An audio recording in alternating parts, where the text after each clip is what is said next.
Cars are everywhere, in driveways, in parking lots, on quiet residential streets.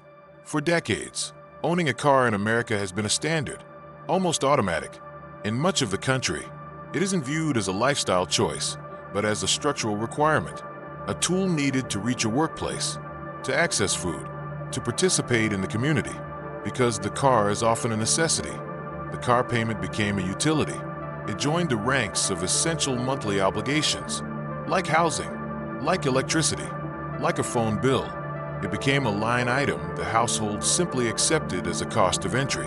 For a long time, these payments stayed in the background. They were predictable, a consistent amount for a machine that provided access to a livelihood.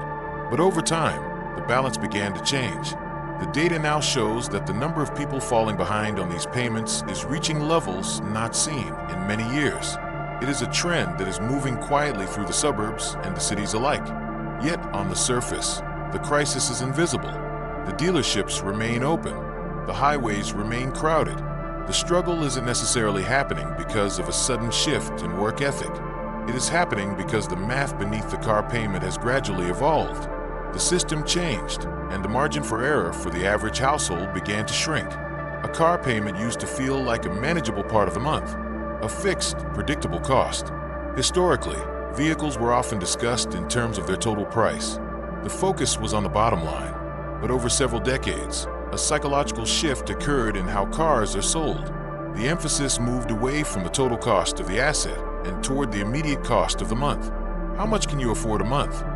This question became the foundation of the transaction. This shift to monthly math changed the relationship between the buyer and the debt. Financing made vehicles accessible to a broader range of people.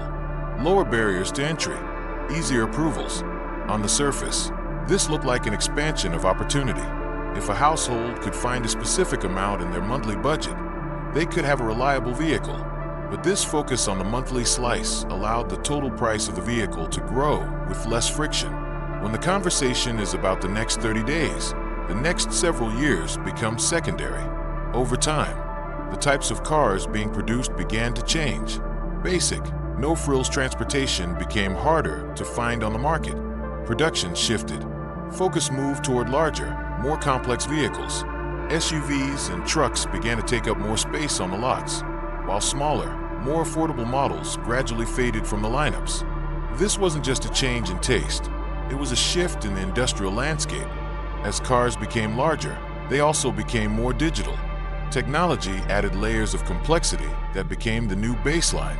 Sensors, safety suites, and integrated software became standard features rather than options. The result was a vehicle that was safer and more advanced, but also significantly more expensive to manufacture and to purchase. Prices moved well into the tens of thousands of dollars. To keep these higher prices within the reach of a monthly budget, the industry turned to the only available variable: time. In earlier eras, a standard car loan was relatively short. By the time a vehicle began to age, the debt was often cleared. But as prices climbed, the only way to keep the monthly payment affordable was to extend the life of the loan. Terms that were once considered long became the new average. Loans stretched further and further into the future. The payment stayed within a recognizable range, but the total cost of the debt did not. When a loan is stretched over many years, the buyer isn't just paying for the car. They are paying for the time. Interest has more room to accumulate. The financial obligation lingers long after the newness of the vehicle has worn off. This created a gap between what the car is worth and what is still owed, because vehicles lose value as they age. Many buyers found themselves in a position where the debt outlasted the asset's peak value. For a long period, this dynamic was masked by low borrowing costs. When the cost of money is low, the impact of a long loan feels minimal. But eventually, the cost of money began to rise. As borrowing costs increased, the mechanics of the car loan became more visible. The same vehicle at the same price suddenly cost more to finance. Monthly payments began to climb, not because the cars had changed, but because the economic environment had. Approvals became more difficult.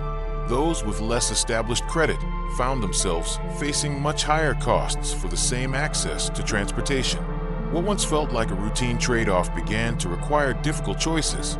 Households began to adjust. They looked for ways to protect the car payment, often at the expense of other needs. Because in a system built around driving, the car is the last thing a person can afford to lose. But the payment is only one part of the equation. As vehicles became more complex, the cost to protect and maintain them followed. A modern bumper or a windshield is no longer just glass and plastic. It is a housing for expensive technology. Insurance premiums adjusted to these new repair realities. The total cost of keeping the car, the payment, the insurance, the maintenance, gradually took up a larger share of the household budget than many had anticipated. While the cost of the car was evolving, the broader economy was also in motion. Expenses for other essentials, housing, food, utilities, were adjusting as well. The car payment is typically a fixed, rigid number. It doesn't breathe. It doesn't adjust when other costs go up. For households balancing multiple obligations, the margin for error began to dissipate. When the cost of living increases across the board, a fixed debt that once felt manageable can suddenly become a source of silent pressure. Late payments began to appear more frequently. It rarely happens all at once. It is a gradual process. A payment is delayed to cover an unexpected bill. A gap is created that becomes harder to close. The system for auto debt is designed for efficiency. Unlike other forms of debt, the transition from a late payment to the loss of the vehicle can happen quite rapidly. For many, the car is the mechanism that allows them to earn a living. Losing it creates a cycle that is difficult to reverse. It is more than just the loss of a machine. It is the loss of access. What makes this situation difficult to observe is how normal it appears. The systems are still functioning. The lots are still full. The traffic is still heavy. But beneath that surface, the math has moved. The era of the simple, short-term car loan has largely been replaced. Longer terms, higher prices, increased costs for insurance and repair. These factors have stacked quietly, one on top of the other, until the space between comfortable and struggling has narrowed. Car payments didn't become a point of friction overnight. The situation evolved, slowly, system by system, until the margin disappeared. For many, the payment that once fit into the month no longer does. This is where things stand, not because of a sudden change in behavior, but because the cost of participating in the system grew faster than the system's inhabitants expected. The pressure didn't arrive with a loud announcement.